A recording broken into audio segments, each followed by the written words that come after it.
This is the AdHero Podcast, the podcast that reveals marketing tips, trends, and techniques by industry experts, insiders, and influencers.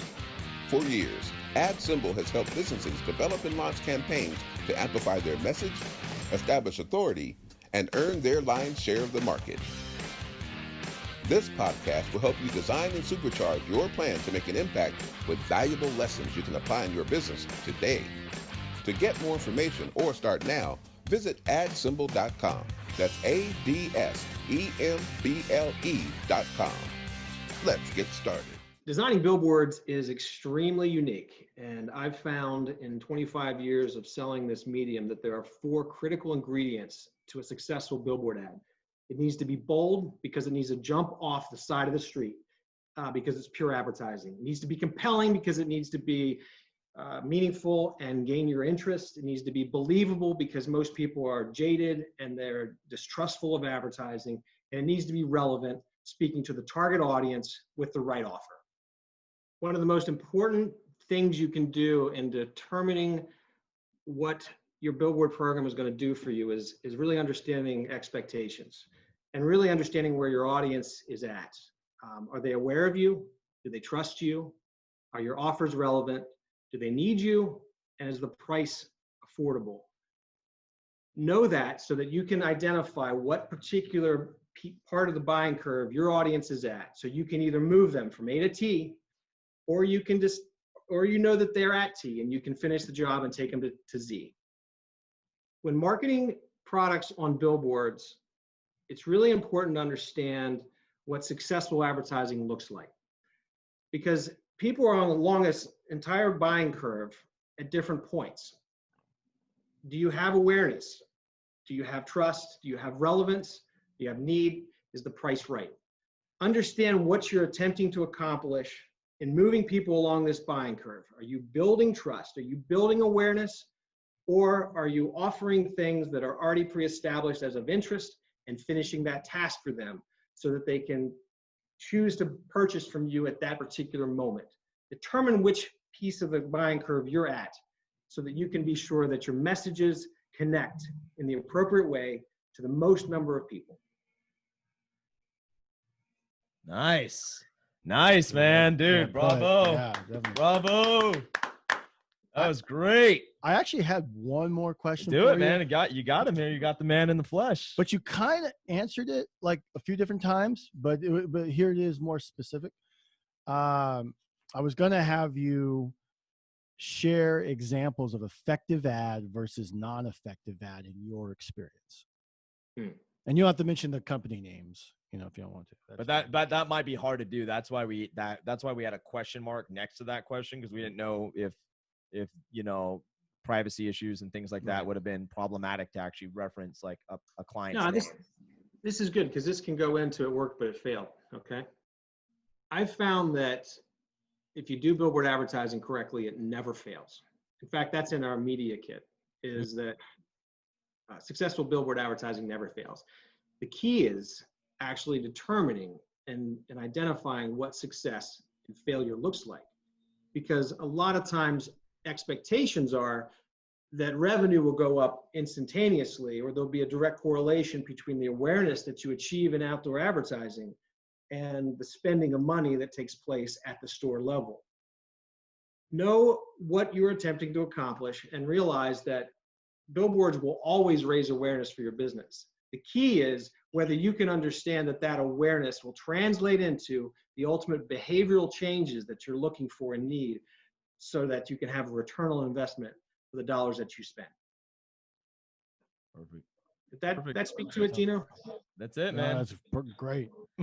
So we really want to respect your time, and we know it's getting past 5 o'clock out there for you. So thank you so much, man. We are indebted to you for this, and you're definitely a candidate to come back on another episode somewhere else down the line. I would love to speak on selling, because I think that one of the things that's what I was thinking too. Yeah, I think especially for salespeople working on small, and even really it's just customer service in general. I think that most people really miss the mark when they sell. Again, it comes down to people are bringing the wrong information to the table and that's not persuasive. It's really the same fundamentals of outdoor advertising being successful. You know, are you bringing, you know, because a buyer will tell you, buyers want to buy. They hate to be sold, but they love to buy, right? I mean, so when is it that we love to buy? I love to buy food when I'm hungry, right? I love to do that. I love to put my head on a pillow at night when I'm exhausted. I love to do that. So you put a hotel room when I'm exhausted and there's no other hotel room, I'm thrilled to death. You give me the new Jordan shoes and I'm thrilled to death if you know, I'm a kid and that's what I've loved, you know. So you know, I think when we talk about selling, we're often really missing the mark, and we go in there and like, here's my shit, you know, here's all my stuff, and here's the data. And I'm like, time out. I don't give a shit about data. I want a billboard to stick it to the guy that left my business and went and started his own pool business five blocks down the street. I want to put a billboard in front of his. Let's just start talking about that, because then I'm going to sell to you what you're after. I'm going to meet you where you're at, you know, and then I'm going to grow it from there. And then I'm going to talk about data, and then I'm going to talk about how great this is.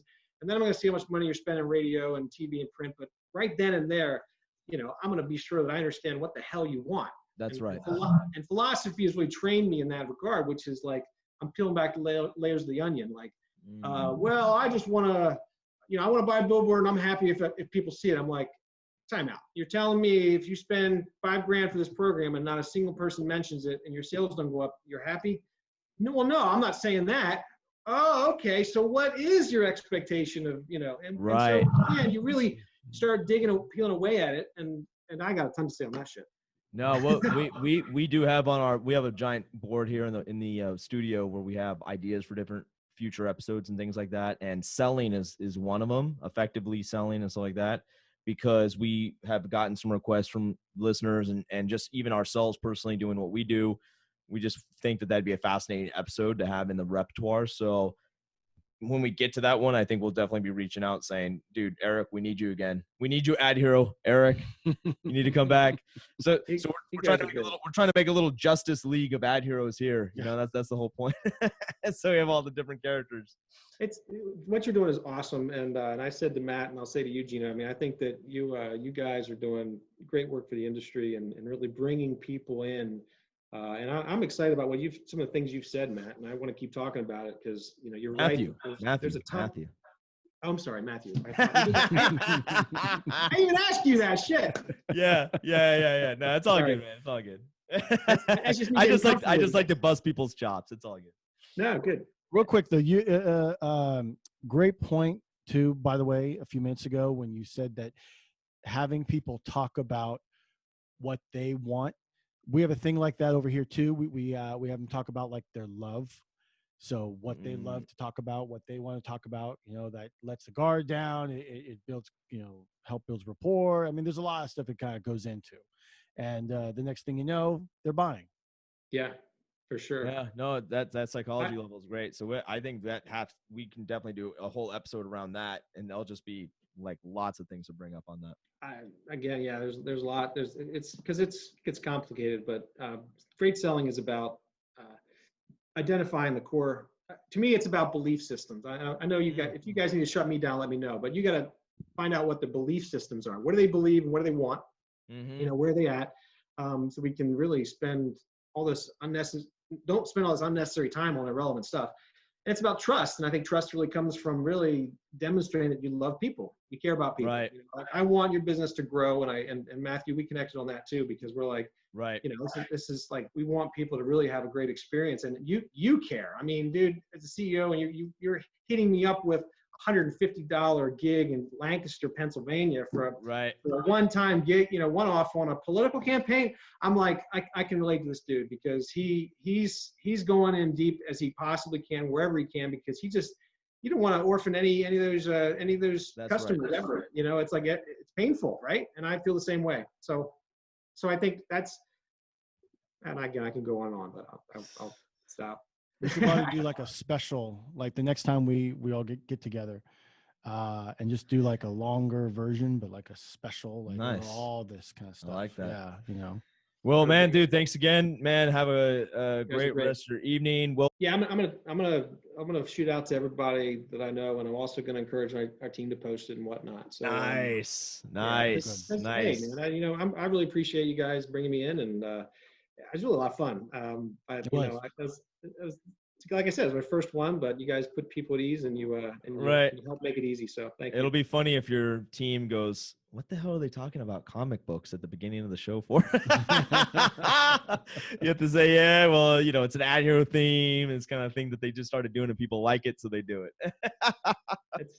It's slick. Your guys' stuff is slick. I think it really is. You guys. That's all this guy's magic, by the way. Gino, he is the architect of all the equipment, the studio setup, the everything, man. So, I just get to come in and put the headphones on and start talking, which I like to do. I think what you really like to do is play the sounds. I do, yeah, that too. I discovered the sound effects app. Gino, once we started doing that, he's like, man, we got to get like one of those mixer boards where you just got all the different levers and things, and it's even more dialed in. So that might be an upgrade. We might have to take some donations to grab that, pick that up. But for right now, the app on the iPhone works. You just hold it close enough to the mic and it gets the job done. So a lot of fun. I never knew that was the case. I'm like, what's he do? Oh, wow. Awesome. Yeah. You got to see a little behind the magic scene. It's like, oh, he's holding his phone up to his mic. What the hell is that? Then next thing you got the hee-haw coming in and all that stuff. It's good stuff, man. Well, thanks again, man. And we'll be in touch probably really soon with some more campaigns. So onward and upward. Rock on. Thanks, guys. Appreciate it. All right. Later, man. Have a good one. Thank you. See ya. Want to advertise big and build massive brand authority at the same time? It's easier than you think. Open Display by AdSemble lets you advertise on digital billboards nationwide. Just go to opendisplay.com for a free account to get started.